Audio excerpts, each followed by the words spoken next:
God morgon och välkommen till Morgonsendelsen här av Röst 2. Vi får få några gäster om man har lust att löta, men vi får börja vid någon layer vid Jason Mraz och det heter I'm Yours.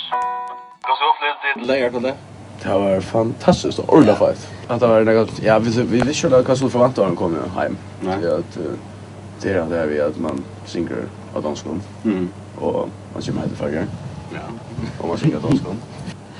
Nu tar vi om Chief One i Janne. Kvärt är annars hans uppgåva. Han är producer för första och så är han manager just och så är han tour manager. Så är han alltså han tänker så att öllon.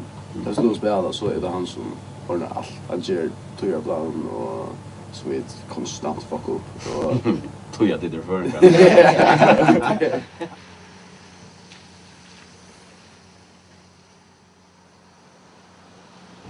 Det som är en särskilt att vi i Snöbörsen och Rockers by Choice.